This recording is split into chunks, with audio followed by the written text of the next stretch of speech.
Hello children, welcome to असर education. आज हम करेंगे सीबीएसई की 9th क्लास की हिंदी की बुक का पहला चैप्टर पद। ये जो पद हैं वो लिखे गए हैं रैदास जी के द्वारा। इसमें 2 पद हैं और जो पहला पद है उसमें कवि ने अपने आराध्य की आराधना करते हुए स्पष्ट किया है। जो उनके इष्ट देव हैं, जिनकी वो पूजा करते हैं, उनकी आराधना करते हुए वो कहते हैं कि उनको राम नाम की रट लग गई है, जिससे वो अब छोड़ नहीं सकते। तो कवि ने इस पद में अपने को, जो अपने प्रभु हैं, उनको चंदन, घनश्याम, चांद, दीपक, मोती और स्वामी के समान माना है। और स्वयं को वो कहते हैं पानी, मोर, चकोर, बाती, धागा और दास। तो बाती माने जो दिए में लगाते हैं बत्ती। तो वो अपने आप को पानी, मोर, चकोर, बाती, धागा और दास के समान मानते हैं। और वो इस प्रकार उनकी भक्ति करते हुए अपना दास भाव प्रकट करते हैं। तो जहाँ पर उन्होंने प्रभु को चंदन कहा है, वहाँ पर अपने आप को पानी कहा। जहाँ प्रभु को घनश्याम कहा, वहाँ अपने आप को मोर कहा। जहाँ उन्होंने चांद कहा उनको, वहाँ अपने आप को चकोर कहा। जहाँ उनको दीपक कहा भगवान को, वहाँ अपने आप को बाती कहा। जहाँ उनको मोती कहा, वहाँ अपने आप को धागा कहा। और जहाँ उनको स्वामी कहा, वहाँ अपने आप को दास माना।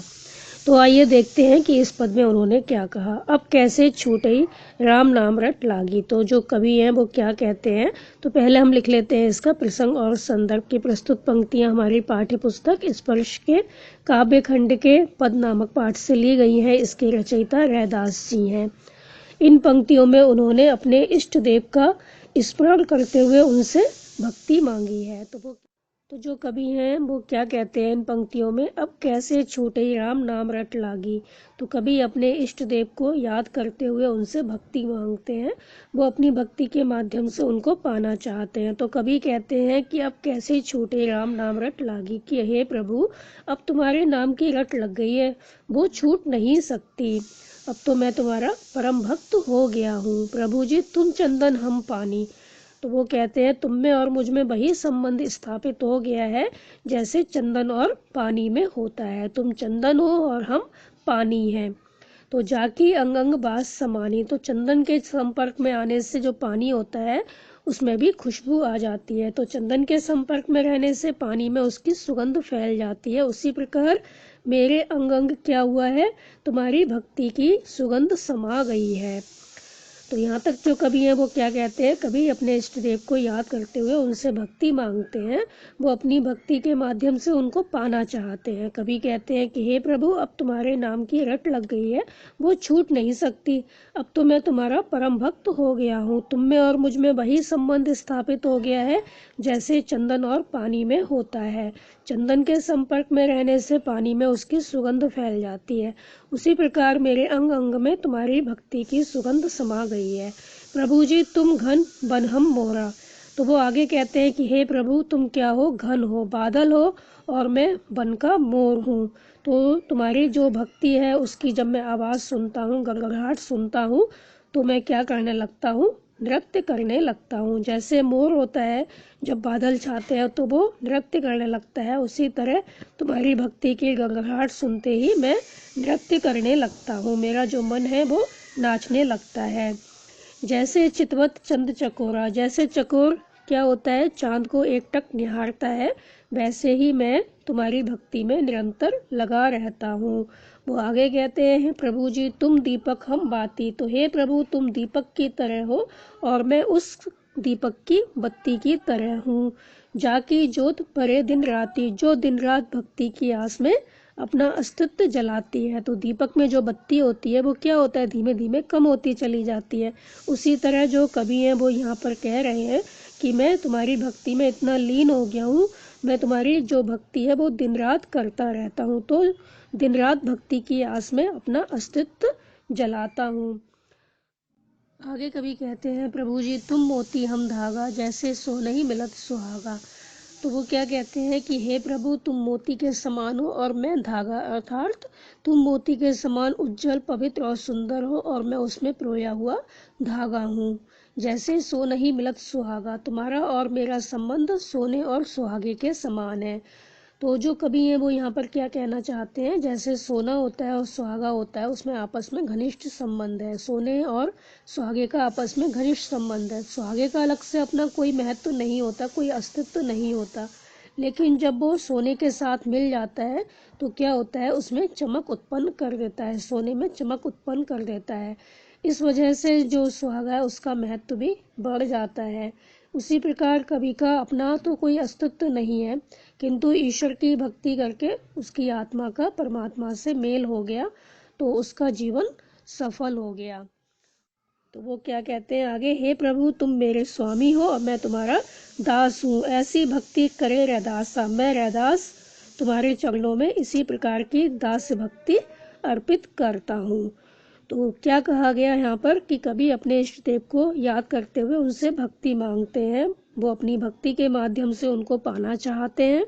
कभी कहते हैं कि हे प्रभु अब तुम्हारे नाम की रट लग गई है, वो छूट नहीं सकती, अब तो मैं तुम्हारा परम भक्त हो गया हूँ। तुम में और मुझ में वही संबंध स्थापित हो गया है जैसे चंदन और पानी में होता है। चंदन के संपर्क में पानी में क्या होता है, उसकी सुगंध फैल जाती है, उसी प्रकार मेरे अंग अंग में तुम्हारी भक्ति की सुगंध समा गई है। हे प्रभु तुम बादल हो और मेरा मन क्या है, मोर है, मैं जंगल का मोर हूँ जो तुम्हारी भक्ति की गड़गड़ाहट सुनते ही नृत्य करने लगता है। जैसे चकोर चांद को एकटक निहारता है, वैसे ही मैं तुम्हारी भक्ति में निरंतर लगा रहता हूँ। हे प्रभु तुम दीपक की तरह हो और मैं उस बत्ती की तरह हूँ जो दिन रात भक्ति की आस में अपना अस्तित्व जलाती है। हे प्रभु तुम मोती के समान हो और मैं धागा, अर्थात तुम मोती के समान उज्जवल हो, पवित्र हो और सुंदर हो और मैं उसमें पिरोया हुआ धागा हूँ। तुम्हारा और मेरा संबंध सोने और सुहागे के समान है। जैसे सुहागे के संपर्क में आकर सोना और अधिक खरा हो जाता है, उसका मूल्य बढ़ जाता है, उसी प्रकार तुम्हारे संपर्क में आने से मैं पवित्र हो गया हूँ। मेरी भक्ति भी आपके संपर्क में आकर निखर उठती है। हे प्रभु तुम मेरे स्वामी हो, मैं तुम्हारा दास हूँ, मैं रैदास तुम्हारे चरणों में इसी प्रकार जो दास भक्ति है उसको अर्पित करता हूँ। मैं रैदास तुम्हारे चरणों में इसी प्रकार की दास भक्ति अर्पित करता हूँ। तो शिल्प सौंदर्य में हम लिखेंगे कि विभिन्न उदाहरणों के माध्यम से कवि ने भक्ति के विविध रूपों को यहाँ पर चित्रित किया है। और इस पद में ब्रजभाषा, अवधी और राजस्थानी मिश्रित भाषा का प्रयोग किया गया है। भाषा सरल है, सहज है और रोचक है। पद की शैली जो है वो भावात्मक और उदाहरणात्मक है। पद में लयात्मकता है और तुलनात्मक भावों द्वारा उपमा अलंकार का प्रयोग किया गया है और शाब्दिक सौंदर्य यहाँ पर सब जगह दिखाई देता है। तो इस पद में जो कवि है उन्होंने सोने और सुहागे की जो बात कही है वो किस संबंध में कही है ये स्पष्ट कर लेते हैं। तो सोने और सुहागे का आपस में घनिष्ठ संबंध होता है। सुहागा जो होता है उसका अपना अलग से कोई महत्व नहीं होता, कोई नहीं पूछता सुहागे को, लेकिन जब वो सोने के साथ मिल जाता है तो उसमें क्या करता है, चमक पैदा कर देता है सोने में। इस वजह से सुहागे का जो महत्व है वो बहुत अधिक बढ़ जाता है, क्योंकि उससे क्या होता है, सोने में चमक पैदा होती है। उसी प्रकार कवि का स्वयं तो कोई अस्तित्व नहीं है, किंतु ईश्वर की भक्ति करके उसकी आत्मा का परमात्मा से मेल हो गया है, तो उसका जीवन सफल हो गया है। तो ईश्वर जो है वो क्या है, सोने के समान है और जो कवि है वो सुहागे के समान है। वैसे उनका कोई महत्व नहीं है, किंतु ईश्वर की भक्ति पाकर उनका जो आत्मा का परमात्मा का मिलन हुआ, उससे उनका क्या हुआ, जीवन सफल हो गया। तो दूसरे पद में कवि ने प्रभु को सबका रक्षक माना है। तो उनके अनुसार दुखियों पर दया करने वाला जो परमात्मा रूपी स्वामी है, उस जैसे व्यक्ति को भी महान बना देता है जिसको संसार अछूत मानता है। जिसको संसार छूता तक नहीं है, उस व्यक्ति को भी जो परमात्मा है वो महान बना देता है। उसी पर परमात्मा द्रवित होकर कृपा करता है। वो किसी से नहीं डरता और वो ऊंच नीच को भी नहीं मानता, तो वो नीच को भी ऊंचा बना देता है। जिसको पूरी दुनिया नीचा समझती है, अछूत समझती है, उसको भी वो ऊंचा बना देता है, उस पर भी उसकी कृपा बरसती है। तो कभी कहते हैं कि उसी परमात्मा की कृपा से नामदेव, कबीर, त्रिलोचन, सैनु, ये जो निम्न जाति के लोग थे उनका उद्धार हो गया था। तो यहाँ पर जो कवि हैं वो क्या कहते हैं, ऐसा लाल तुझ बिन कौनो करे, गरीब निवाजो गुसैया मेरा माथे छत्र धरे, जाकी छोट जगत कऊ लागे तापर तुम ही डरे, नीच ही ऊंच करे मेरा गोबंद काहुत न डरे, नामदेव कबीर त्रिलोचन सदना सेन उतरे, कही रविदासौ सुनहु रे संतहु, हरि जियो ते सभे सरे। तो यहाँ पर हम पहले लिखेंगे इसका प्रसंग और संदर्भ की। प्रस्तुत पंक्तियाँ हमारी पाठ्य पुस्तक स्पर्श के काव्य खंड के पद नामक पाठ से ली गई हैं। ये पद रैदास जी के द्वारा लिखे गए हैं और इस पद में जो कवि हैं वो भगवान से कह रहे हैं कि तुम्हारे अलावा कौन है ऐसा जो हम पर कृपा कर सकता है।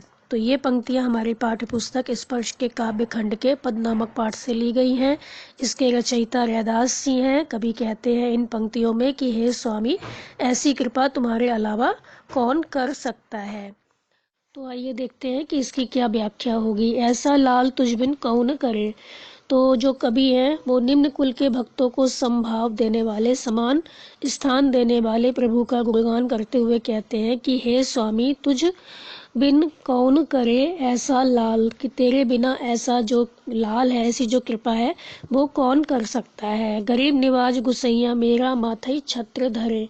तो हे गरीब निवाज, हे स्वामी, तुम ही ऐसे दयालु स्वामी हो जिसने क्या किया, मेरे माथे पर राजाओं जैसा छत्र रख दिया, अर्थात तुम्ही ने मुझे राजाओं जैसा सम्मान दिया। तो क्या होता था, जो संसार था मुझको अछूत समझता था, जाकी छोट जगत को उला गई तापर तुम ही डरे। तो जिसकी परछाई से भी क्या होगा, संसार जो है वो अछूत हो जाएगा, जिसको छूने से संसार अछूत हो जाएगा, उस पर तुमने अपनी कृपा दृष्टि डाली। तो कभी क्या कहते हैं कि तुमने मुझ पर द्रवित हुए, तुम मुझ पर द्रवित हुए और हे स्वामी तुमने मुझ पर असीम कृपा की।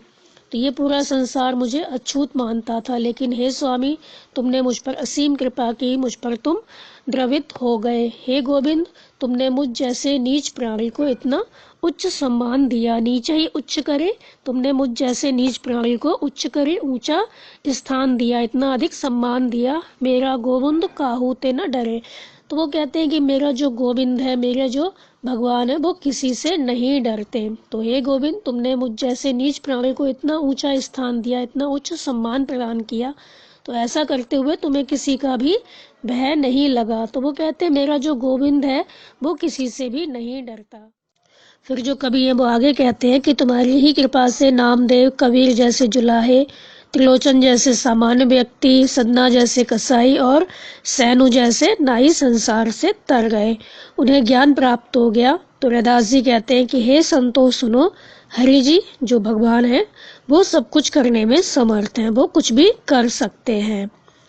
तो शिल्प सौंदर्य में हम लिखेंगे कि भाषा सरस है, सरल है, रोचक है, भाषा में लयात्मकता है, पद की शैली भावात्मक है, संत कवियों के नामों का यहाँ पर उल्लेख किया गया है, अनुप्रास अलंकार का प्रयोग किया गया है, प्रभु दयालु है और असहायों पर कृपा करता है। पद की जो भाषा है वो ब्रज भाषा है, अवधी और राजस्थानी मिश्रित भाषा का यहाँ पर प्रयोग किया गया है।